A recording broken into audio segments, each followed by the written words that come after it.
Welcome to another recap of the Real Housewives of Potomac. Season 5, Episode 6, The Text Heard Round the Lake. Ooh.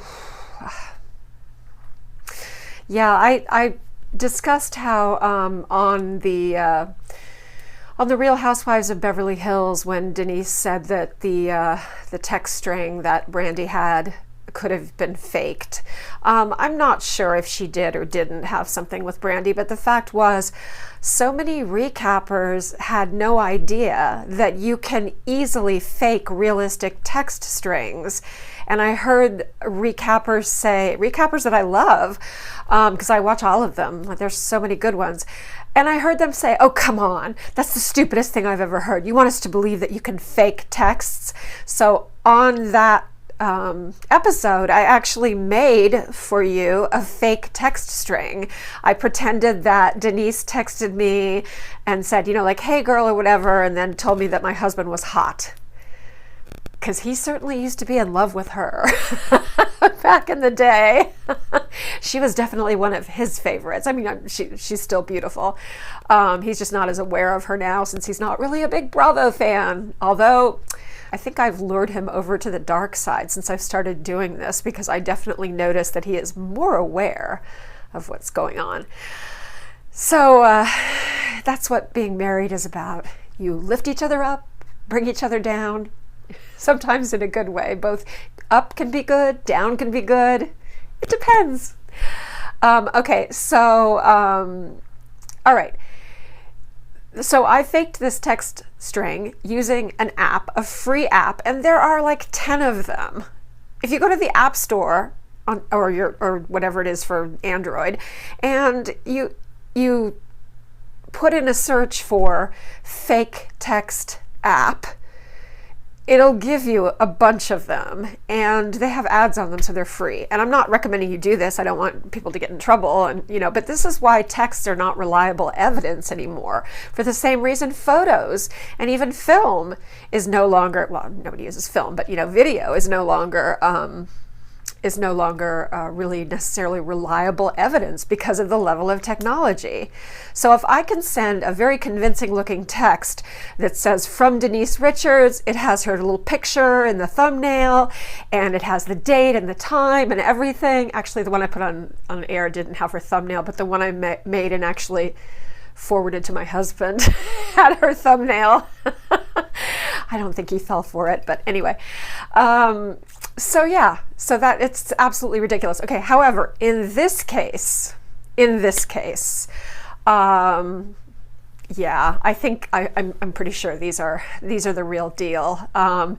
And also you have, a photo of him in a club, which could have been taken in some other situation, but yeah, it goes with and ties in very well with what we have heard about Michael. And although every accusation against him has either been settled or something has been done to kind of put it away, the fact is, I've said it before, where there's this much smoke, I want to say, yeah, there's a fire. And I really try very hard to do the innocent until proven guilty.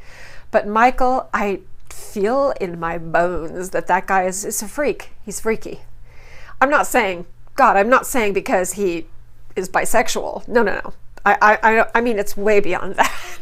I mean, he likes to control people. He likes to play games with people. He probably is into some freaky stuff in terms of sex too. But I'm just saying that's a vibe I get from him. And again, if you're bi, that's great, which I think he probably is. I think he's bi. But you know what? Then maybe let your wife know. Or maybe, I mean, do they have some kind of arrangement? I don't think so. Yeah.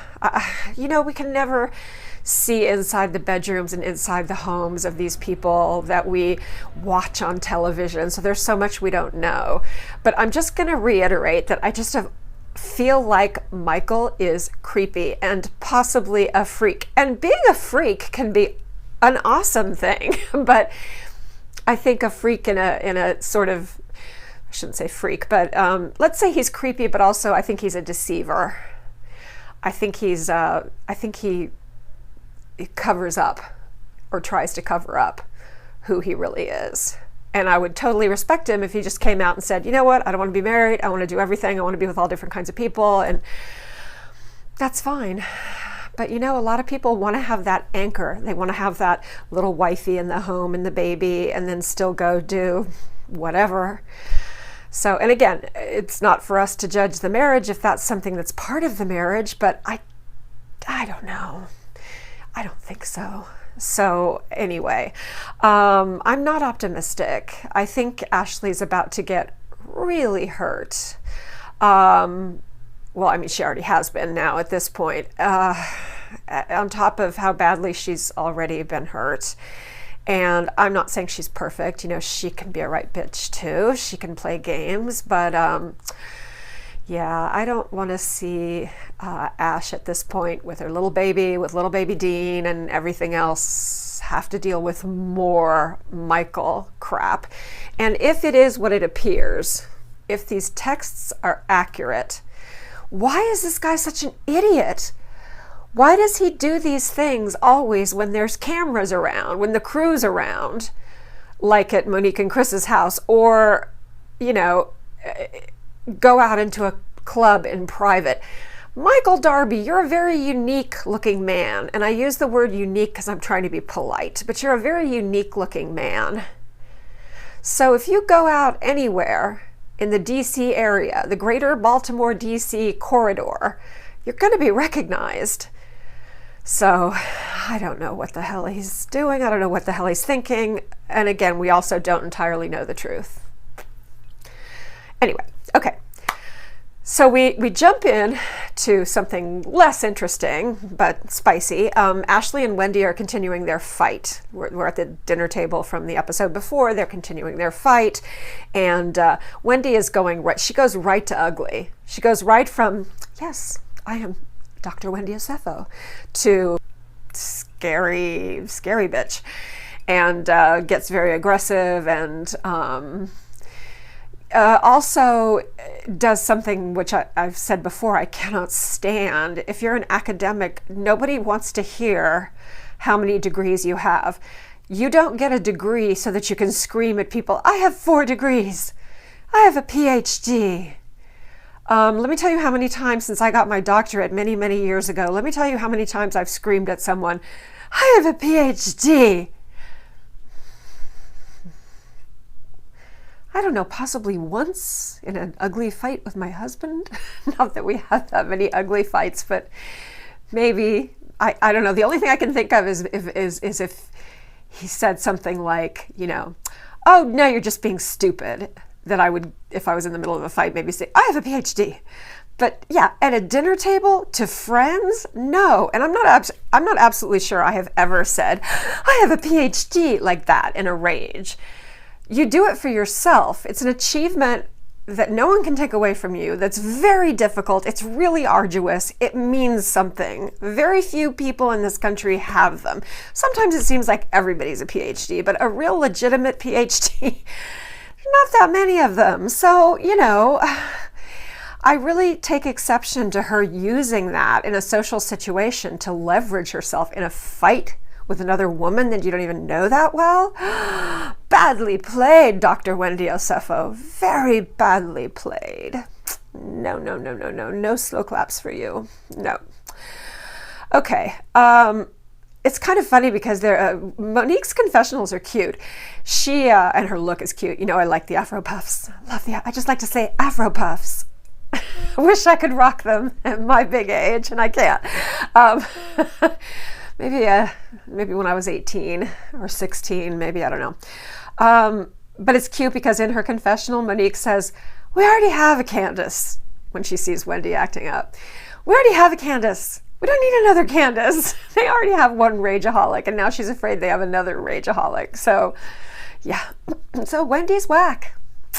Dr. Wendy Asefo is whack, or can be.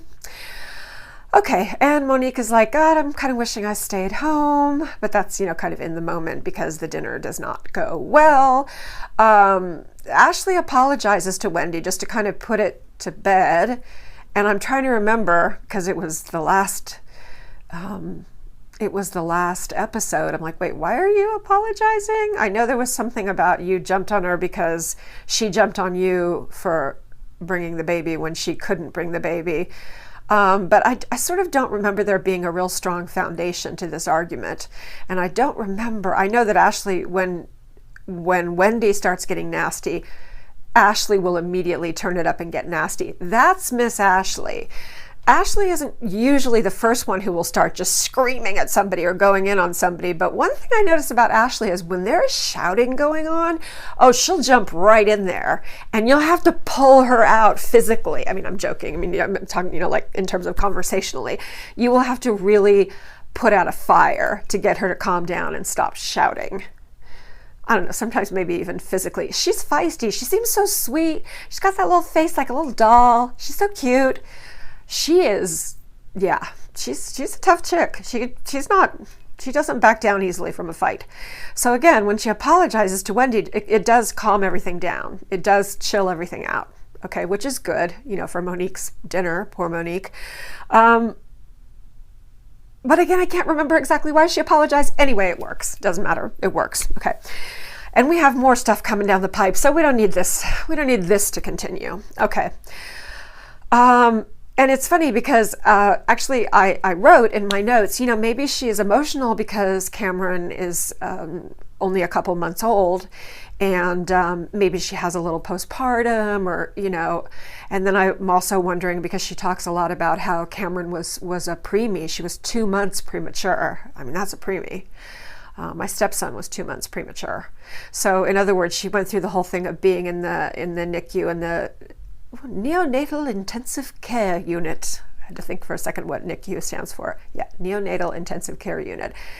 So she had to go through all that, and it's very touch and go with little babies. You have to be very careful.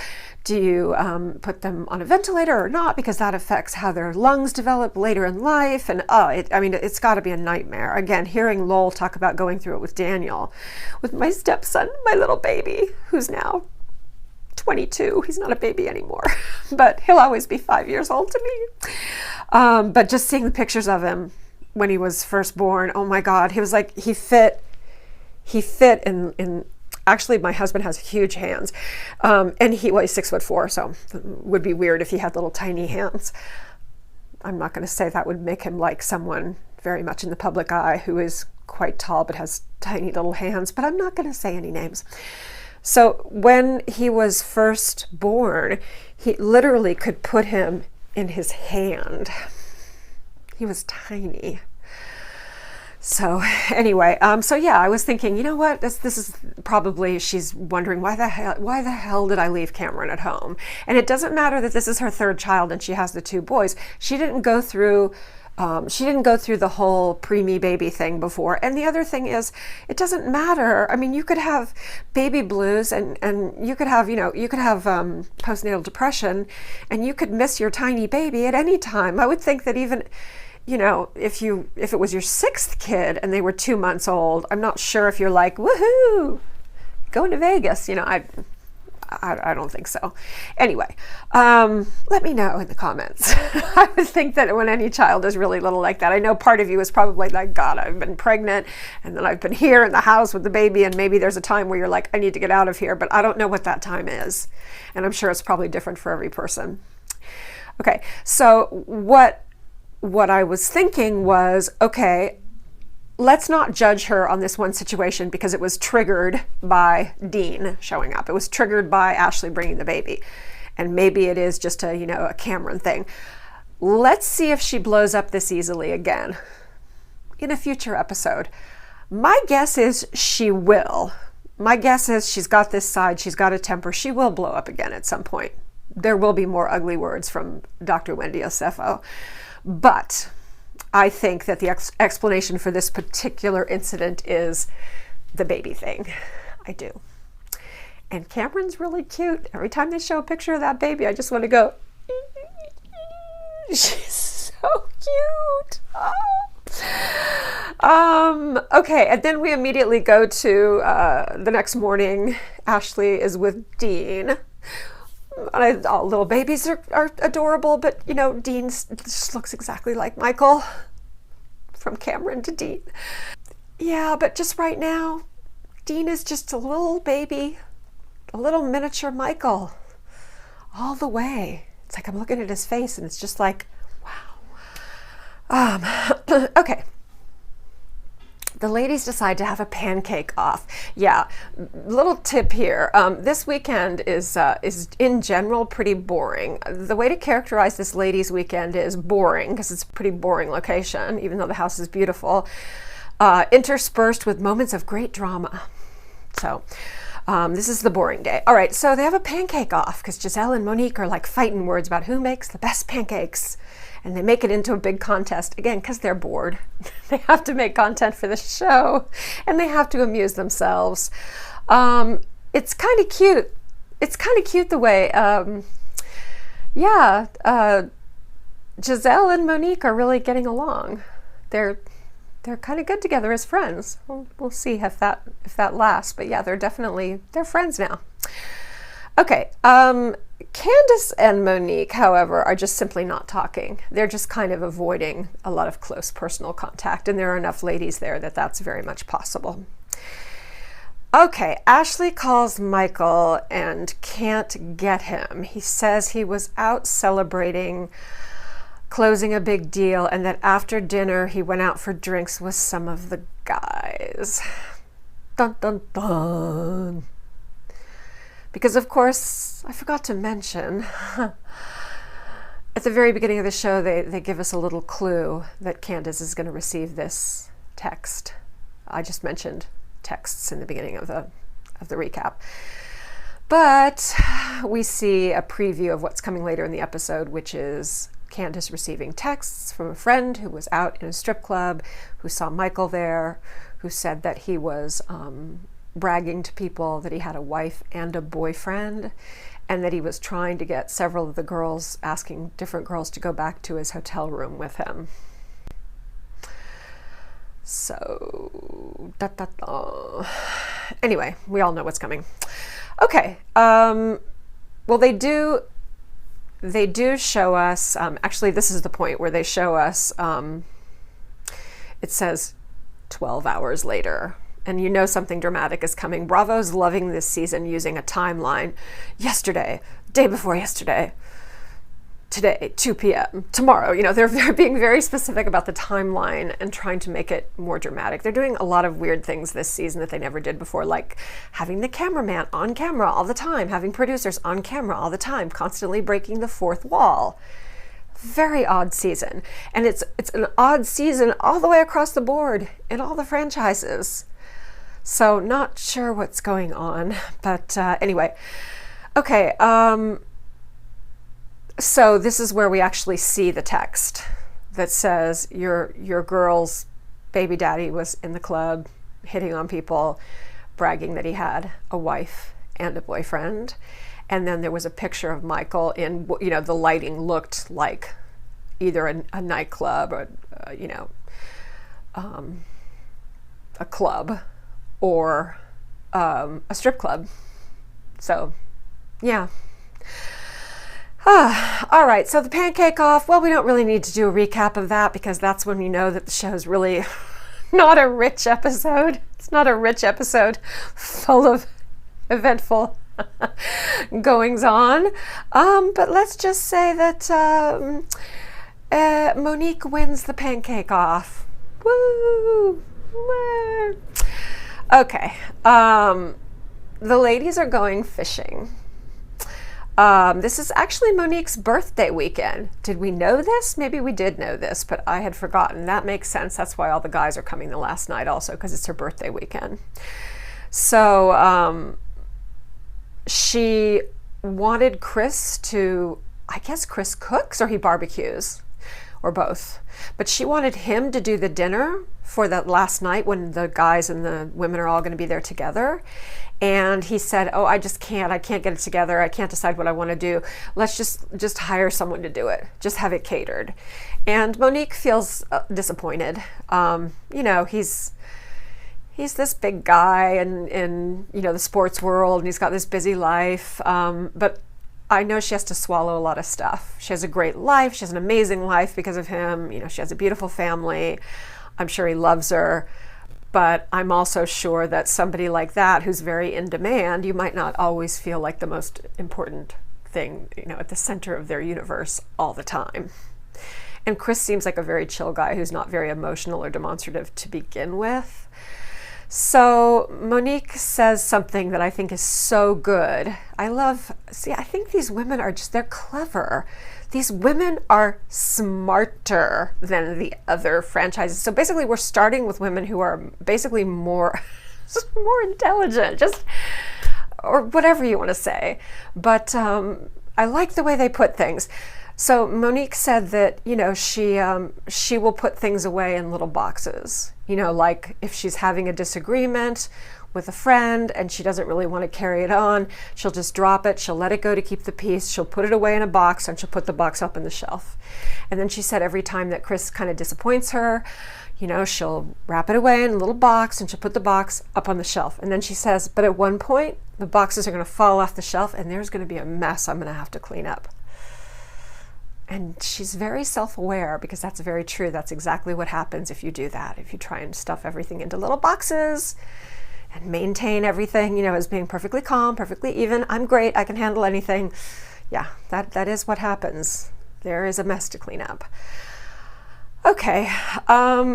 Giselle and Wendy are taking a brief stroll, and Wendy says that seeing Ashley's baby definitely triggered her. So I was right. I mean, I felt that it had to do with her baby not being there and Dean being there. She said it absolutely triggered her. And Giselle said, okay, that's fine, but you know, your anger shouldn't have really been directed at Ashley. She's got no beef with you. You're messy Giselle. Messy is Giselle's middle name. She says, your anger really should be directed at Karen. And then Giselle goes on to tell her more negative things that Karen has said about her. You know, spilling the tea and stirring the shit. That's kind of Giselle's job. She's very entertaining. We do love her, but that's what she does. Okay. Now they're off fishing. I don't see this group as being a fishing kind of group, but you know, Monique is like very proud of the lake house and the outdoors, and the other ladies are just not so into it. They would rather be, you know, on a Caribbean island or in Manhattan shopping, going out to clubs. I don't think this is their idea of a great time. In fact, I know it's not, because they keep commenting on how there's no cell reception and they're kind of bored. Okay. All right. They're actually going out on kayaks. And when I first see the kayaks, I think they're those regular sea kayaks that are like some kind of blown plastic, you know, with the Eskimo style paddles. And those are work. And I'm thinking to myself, these ladies are never going to be able to manage those. They're going to be like, it's a lot of work, especially if the wind's blowing the wrong way, to get around in those sea kayaks. I've used them a lot. And yeah, it's like it's fun for a little bit, and then you're kind of like, this is work. And then you realize, oh God, I have to turn around and go all the way back to the dock or back to the boat. It's further than you want it to be. But these actually have little foot pedals. So the foot pedals actually, you know, propel the boat. So all you have to really do with the Eskimo paddles is steer, is maneuver. So Karen, Wendy, Ashley, and Giselle decide they're staying on the dock. They're like, yeah, no, we're not kayak people. So they stay on the dock and pretend to fish, but they throw like one or two casts, and it's like, nope, that's enough, we're good. So they take the time instead to talk, throw shade, that kind of thing. Okay, this is nice. Wendy apologizes for saying bitch to Ashley and the rest of it. It's an awkward apology. Ashley apologizes that she kept up the bad behavior, which is true. Ashley kept throwing fuel to the fire. She was, you know, clapping back really hard. So yeah, the fight is not going to stop if you've lose your temper with someone and the other person blows right back at you, it's just going to go back and forth. And those two were both not happy. They were both really angry. So they both kind of made their apologies. Wendy's was a little weak, but I think for her it was about as strong of an apology as she can make. I don't think she's great at apologizing. And again, Wendy admits she's having a really hard time being away from Camrynn.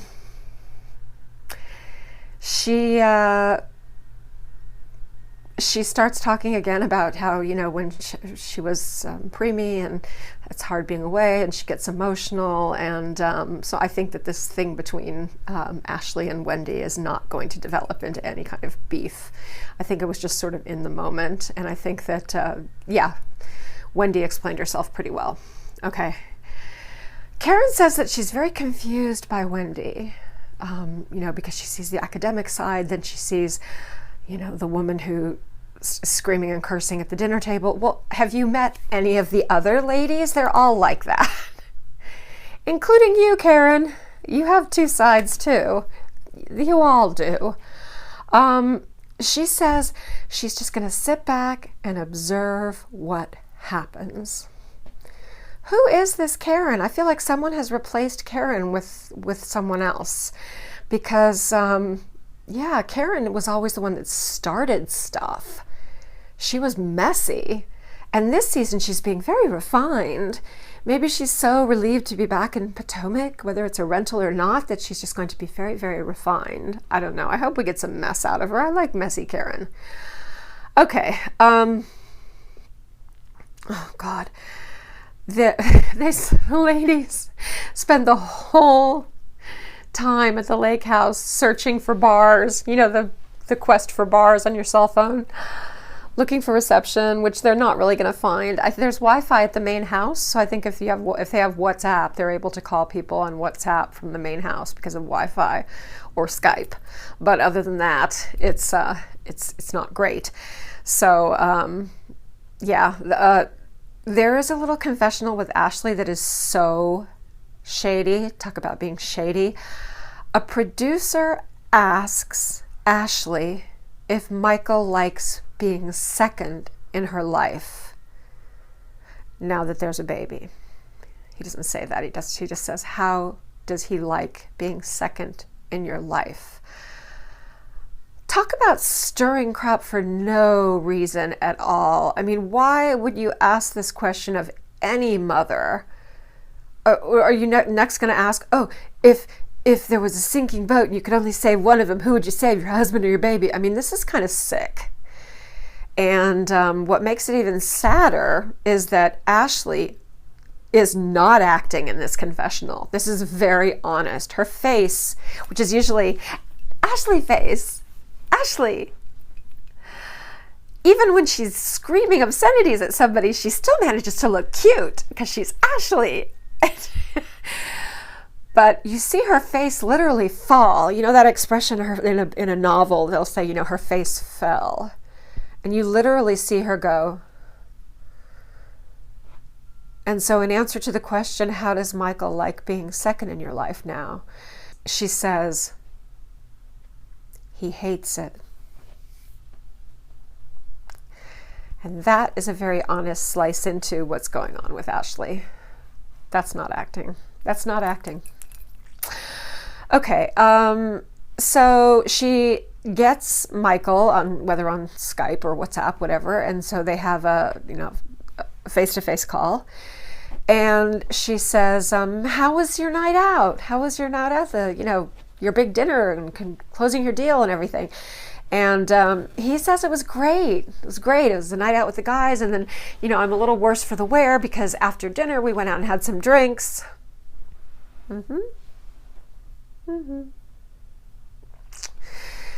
Okay. Now we have a little period of time between, I guess, fishing and dinner where some pizzas arrive. They have this, pizza restaurant takeout lunch, and then they're just bored. Robin looks bored. Even T'Challa, the bird, looks bored. They're all just kind of So Giselle says, or the producers told them to say, let's have a pageant off. Let's have a pageant off between the two beauty queens, Candiace and Ashley.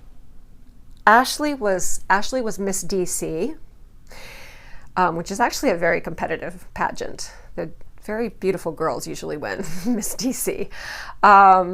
And Candiace was Miss United States, which I meant to look up before actually filming this recap, because it's not Miss USA, and it's not Miss America, and it's not America's Junior Miss, and it's not Miss Teen USA.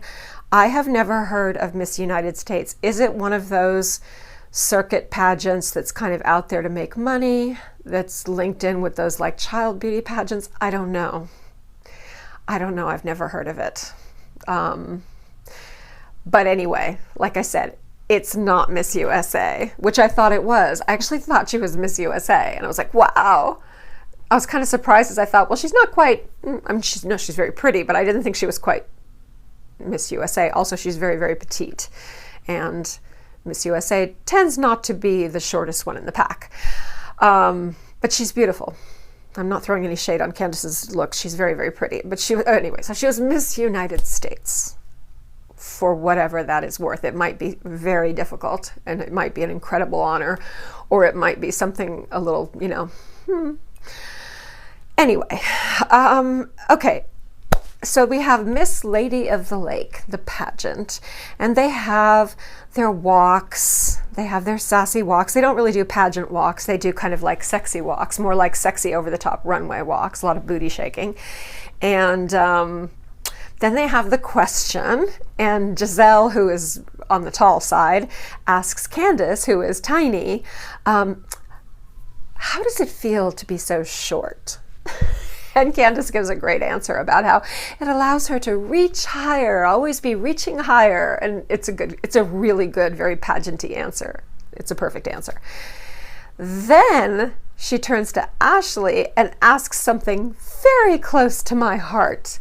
She says, Ashley, how does it feel to have such a huge forehead? And I'm like, oh, she's a member of the 5-head tribe, like me. Not a forehead, it's a 5-head. And yeah, she does have a big forehead. And she answers, well, in a lot of cultures, a large forehead is considered a sign of both beauty and intelligence. And I was like, yeah, that's right. That's right. So I'm going to own my giant forehead. That's actually why I'm wearing my hair in a bun tonight. All because of the forehead comment. Here it is. Take it or leave it in all its splendor. I'm sorry I didn't get an advertiser yet. I'll have something on my, I'll be sponsored by, NordVPN or something. Okay, anyway, they have their talents. Ashley twerks very well. For a woman who just had a baby, she twerks very well. Candiace sings Happy Birthday. Candiace does have a beautiful voice. She has a kind of like a gospel type voice, and she sings very well. We've heard her sing Happy Birthday a few times. We have a little montage of her singing Happy Birthday. So Ashley feels like her talent was not very unique, but they're actually having a really good time together. Ashley and Candiace are being really, really cute. They're kind of like, standing together like, oh, you're so beautiful, and I really hope you get it, or just those kind of fake pageant things that the girls say to each other. They're being very funny. And very, it's nice to see them getting along after all the stuff that's happened. Okay, and the winner is Candiace. I'm disappointed on behalf of all the members of the 5-head tribe, but Candiace wins. So, and she's very, it's cute. They made a crown out of like a bucket with some artificial flowers. It's pretty cute. Okay, now after this, Candiace gets the texts about Michael and the photo of Michael. Once again, we see the crew and the cameraman. What is going on with this?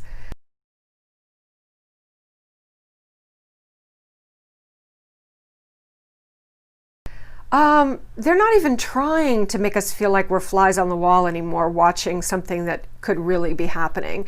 They're really just throwing it in our face all the time. This is a TV show. This is a TV show. We know it's a TV show, but we also like to kind of pretend we're sort of like observing and hanging out with, in a sense, these ladies, which is kind of the charm of the show. And if you're constantly seeing producers, people with headphones and clipboards and cameramen, it ruins it. Or producers talking, asking questions all the time. No, I don't like this. I want this to stop. It's gone overboard. It's been in Beverly Hills. It's been in New York. It's been in Potomac. Let's see. OC is coming up. They'll probably do it again there. Anyway, okay. All right. The first thing that she thinks to do is go right to Giselle. Messy Giselle, she of the biggest mouth in the greater DC Baltimore corridor. Of all the people to go to, look, honey, she's already at her maximum trying to keep the secret that Juan is going to propose to Robin. She can't handle anymore. Don't tell her. But Giselle listens and she's like, oh my God, okay, well, she's like, what should I do? What should I do? And the answer is obvious. Let Bravo film everything, because this is TV gold. It's TV gold. All right, Candiace and Ashley just became friendly. So she's like, the last thing in the world I want to do is bring this to her. But Giselle said, yeah, well, you got to tell her. You got to tell her. Maybe tonight at dinner in front of everybody. And then there can be a huge scene in the restaurant in front of a crowd because they're going out to dinner that night. Bravo, bravo, bravo, bravo. Okay. Yeah, I mean, I seriously hope that, why wouldn't you tell her privately? Because it's not TV gold.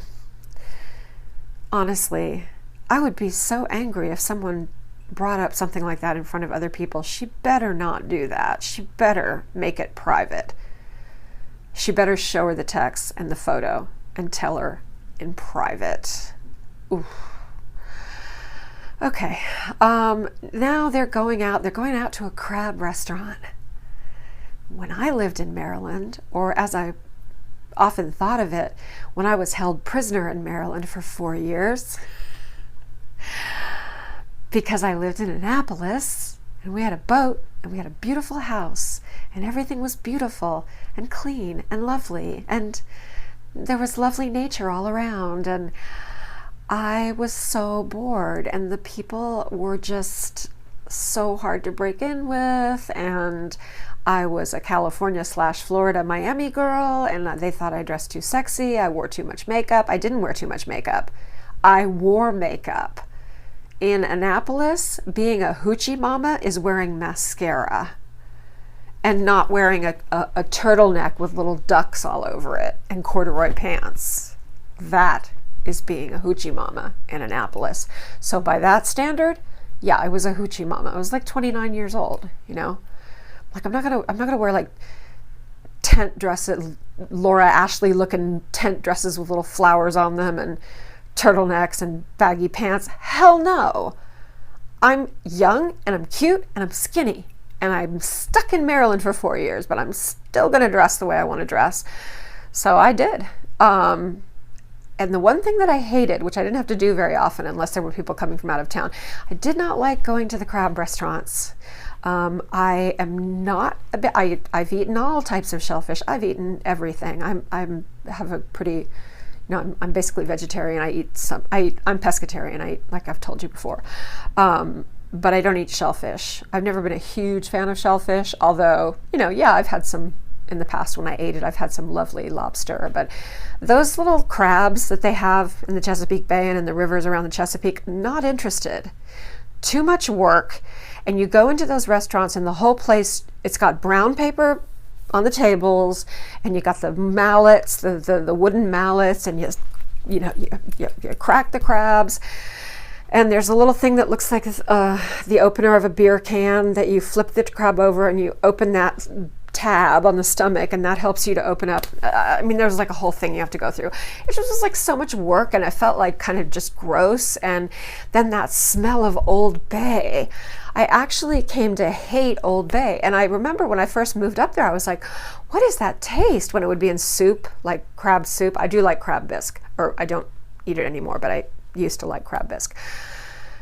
And so I was like, oh, what is that? It's so interesting, that combination of herbs and spices. And then I came to hate it from going to those crab restaurants, and it gets all over your fingers, and they put too much of it in the pot with the crab. So everything just reeks of Old Bay. And the restaurant reeks of Old Bay and crab bits. And yeah, so when I saw them walking in to this restaurant, oh, first I should tell you, on the way to the restaurant, Robin said, does anyone else feel like they've been kidnapped? And that's how I felt. That's how I felt when I lived in Maryland. I'm like, I'm not supposed to be here. I'm being held here against my will. I was getting my PhD at the University of Maryland. I was going to a wonderful doctoral program at a beautiful school, University of Maryland College Park, a fabulous school. I loved that. I loved the studying. Oh my God, I loved DC. I spent as much time in DC as possible, and Georgetown, Alexandria, I loved that. But anything kind of outside of the immediate metropolitan DC area, it just wasn't me. It just wasn't me. I don't know, but I was definitely, thinking in the back of my mind, when can we go back to Miami? Because we were going to come back to Miami. We knew we were going to come back down after, a few years. My ex-husband was going to work for this company he had this kind of special project he was working on, and it was a great opportunity for him. And it really boosted his career a lot. After that, he opened his own company.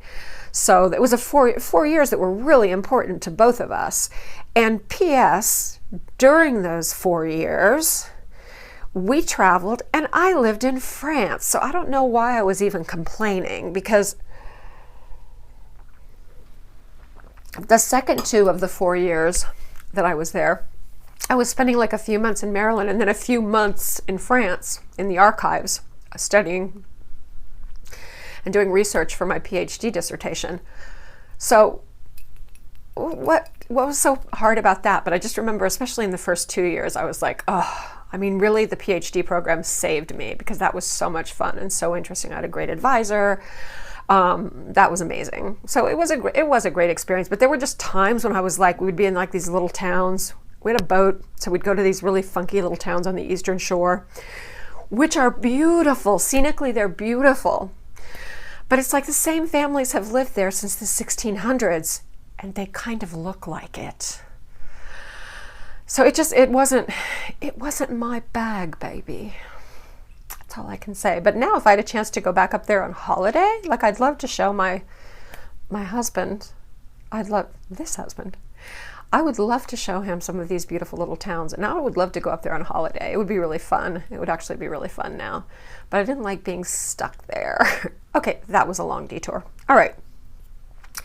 So, but the thing is, all of this is to tell you why. When they walk into the restaurant and they're all kind of wearing heels, they think they're dressed casually because some of them are wearing jeans, but Robin's wearing really high heels, stiletto heels, and jeans, and then kind of a dressy shirt. And so they're kind of, for them, they're dressed casually, but it's very casual dressy. And for rural Maryland, for a lake in Western Maryland, they're dressed like they're going to the Oscars, and everyone's staring at them.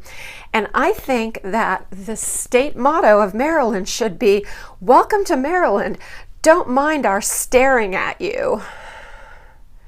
Because if you look the slightest bit different, if you didn't fit in with the crowd and didn't dress like everybody else and didn't have the same beliefs or didn't go to the right church or whatever, I've never been to a place in the United States where people just stare so much. So yeah, I've personally felt very connected to this episode, even though it was kind of boring. But again, it was boring with moments of great. All right. But I'm loving when they walk in. They're like, everyone's staring at us. And I'm like, oh, that was my life for 4 years. Everyone's staring at me everywhere I went. But I was the type who would, after a while, I was just like, you know what? I'm just going I'm just going to F with people. And I would go to the supermarket in like a short dress and, just wedgies, just a short dress and wedge heels, just to bother people. I had like hair down to my waist. I think I must have looked like some, no, not like a hooker. That's not what I was going to say, but I think I was very colorful. Let's put it that way. But I refuse to stop dressing up. The only time I will stop dressing up is when I'm volunteering in Haiti or in Africa or in Village Africa or Village India, obviously. Other than that though, and when I'm in my own country, when I'm in the United States, I'm wearing what I want to wear. I don't care if I'm in North Dakota or some Colorado City is at the Mormon compound city. I don't care. I'm dressing like me. I don't think there's any reason why I would ever go to Colorado City. That's where Warren Jeffs and the fundamentalist Church of Jesus Christ of Latter-day Saints is. I don't think I'll be going there. Sorry, I'm very tangential tonight. Okay. Yes, I wrote that to this day, I despise the smell of Old Bay. I will literally smell it and I will leave the room. So that's my post-traumatic stress syndrome from Maryland. Okay, I love it. They're at Billy's Crab Shack, and they've got Veuve Clicquot. They brought their own wine and their own Veuve Clicquot. Robin says that she feels, Monique is talking a little bit about the situation with Chris, and Robin says that she feels Monique's pain about Chris not really doing anything to help her at all, because when she was married to Juan and he was at the top of his career and in the in the NBA, and he was gone all the time, and he was busy, and busy in some other ways too. She felt like she was not necessarily the priority. So she said, I feel her pain. Chris is still up at the top. Juan was knocked down a few levels, and that brought about some changes. Let's hope that those are permanent changes in Juan. Okay, Giselle asks if she asks Karen, is Ray missing you? And Karen says, basically she's like, well, I asked him if he missed me, and he said, or I asked him, basically all I could get out of him was that he had a good day golfing or something like that.